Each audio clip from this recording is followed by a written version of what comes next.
Hey guys, it's Yuta, And I'm Winton. and Oh, sorry, I should go by Yuichi, huh? Because of the channel. let's do this Sorry, again. all right. Let's do this again. Hey guys, I'm Yuta. Sorry, could you do that again? Hey guys, I'm Yuta, And I'm Yuichi. and are you like half Japanese, half American? Yeah. Okay, because like for some reason people are just curious about half Japanese people, and so I decided to do some interview with him. Right on. So tell me a little bit about your background. So my father's American, my mother's Japanese, and I was born in New York, but by the time I was 1.5 years old, my family moved to Japan, to Yokosuka, Japan, and I was there until I was 20 years old. So for most of my life, I was in Japan. And then I ended up going to college in Southern California, and then up to San Francisco for grad school. And in America, I was there for a total of 15 years. And then I came back here to Japan just about a year ago. So when you were in Japan, do you go to Japanese school? No, I attended the secondary. I had my secondary education on the American Navy base in Yokosuka. So all of my education, even including university, has all been American. Do you feel like you were kind of different from other Japanese kids? Oh, when you yes. Go to American school? Absolutely. How's your experience? Well, so I did not live on the Navy base like most of the kids there. I lived off the base, so my neighbors were all Japanese in a small town. According to my mother at the time, my mother said that it was a relatively low-income, low-education area. So some of the discrimination that I dealt with was a little bit harsh for a kid. But it wasn't anything that was violent. But they made it really clear that I am not welcome in their group or accepted in their group. I don't remember this at all, and so it's not like kind of embedded deeply, so I'm scarred. But my mom said that I used to come back home almost every day crying because the kids would just, mistreat me or not include me or tease me. But at the same time, I wasn't the only one, because I had another neighbor, Japanese, full Japanese, but didn't attend the same school as the other girls, so therefore she was teased and pushed away.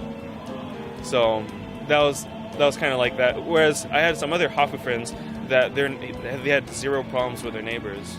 But this is my experience and what I dealt with.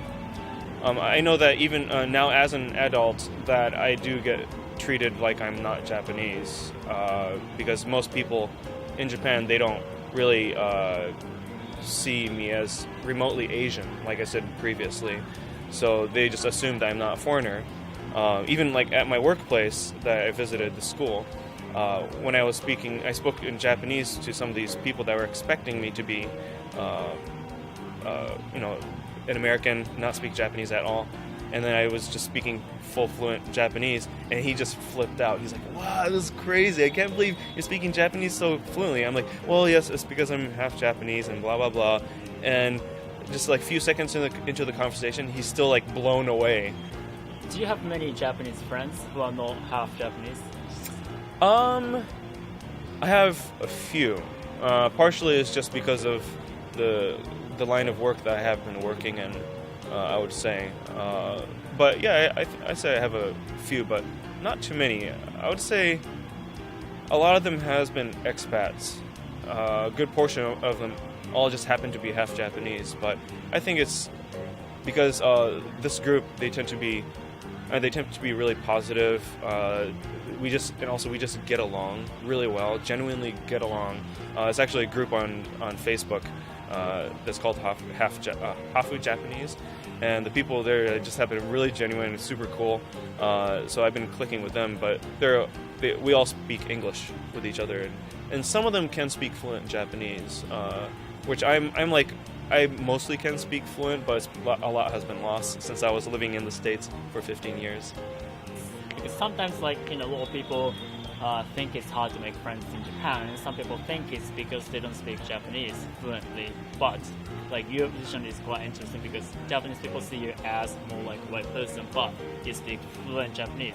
So I think my question was like, do you think easy to make friends with Japanese people if you speak fluent Japanese, even if you don't quite look 100% Japanese? Yeah, I would say there's like if you have a language barrier, I think anywhere you would tend to have a hard time connecting with people. So in that way, I would have the advantage of being able to connect with people right away. I don't think it's necessarily a reason why a foreigner or someone who may not have perfect Japanese not make Japanese friends.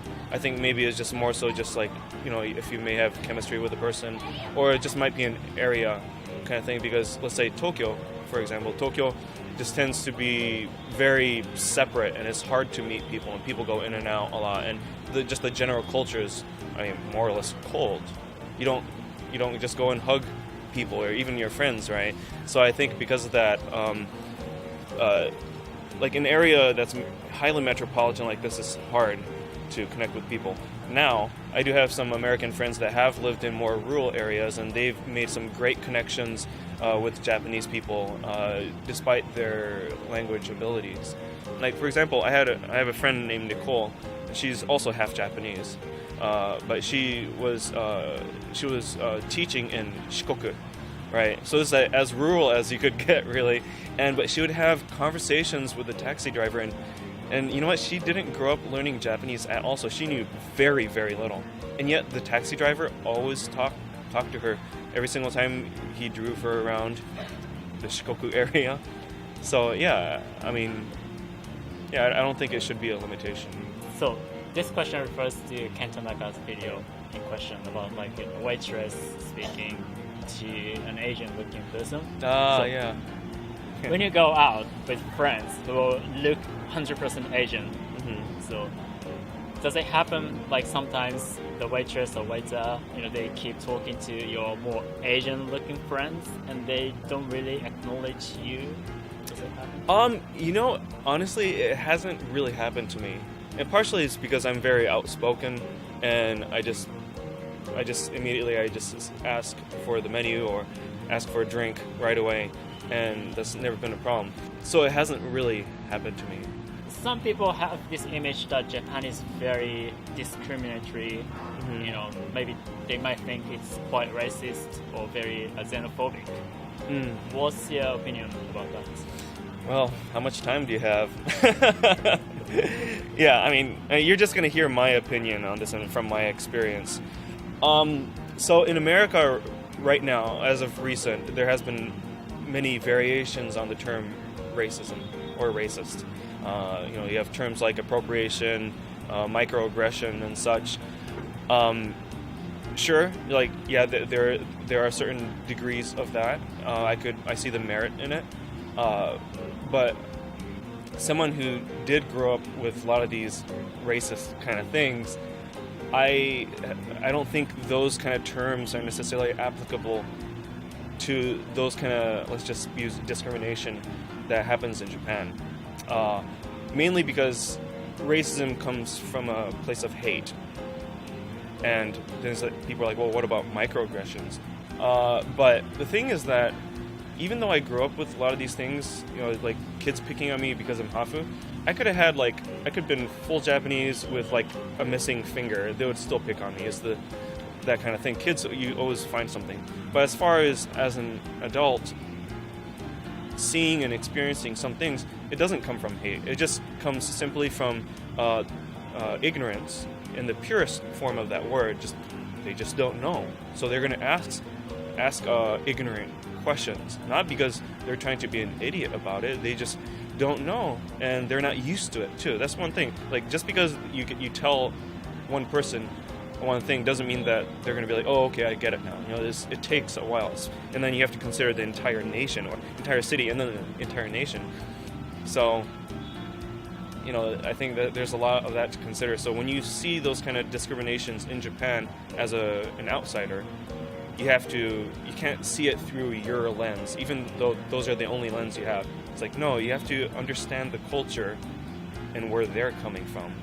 So, do Japanese people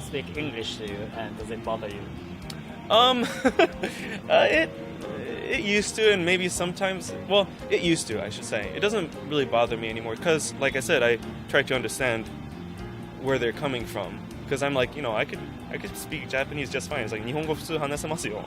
And then, but still, once in a while, they'll like slip in an English word just because they know. But here's the thing, like, they're not coming from they're not trying to be condescending to me at all. They're just, it's like whether if they just want to use the little English that they know, or they're just doing it it's happening subconsciously. That they're like, oh, I see a non-Japanese or 100% Japanese person, so therefore they immediately kind of default to English words that they know without even thinking about it. But it's almost never from a point of being condescending, because that's the impression that, like, someone like me, as someone that's hafu, gets, is that I was like, oh, they're like, they don't think I know Japanese enough, they don't think I'm good enough, what the heck.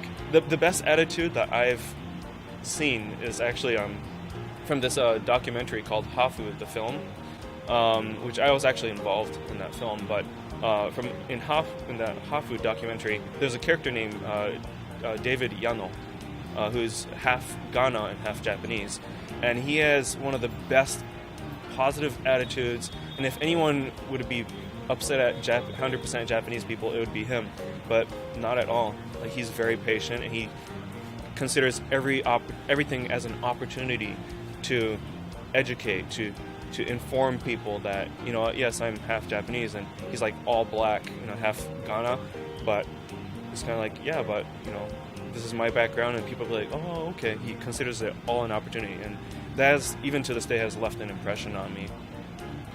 So Winton, thanks for sharing your story with us, and check out his channel as well. I put a link somewhere around here. Yeah, and see you guys later.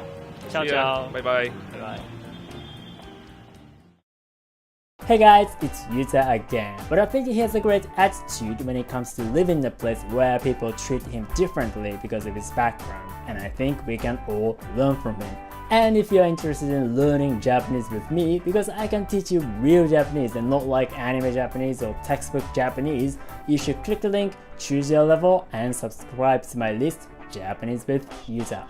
Also, you can have access to the entire uncut footage if you choose to support me, so click the link and go to my Patreon page.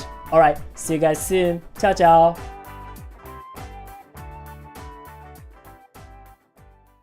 You are... Sounds like Andrea Bocelli.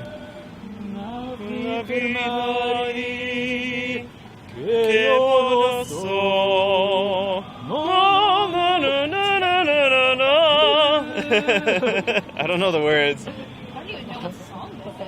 It's from an opera.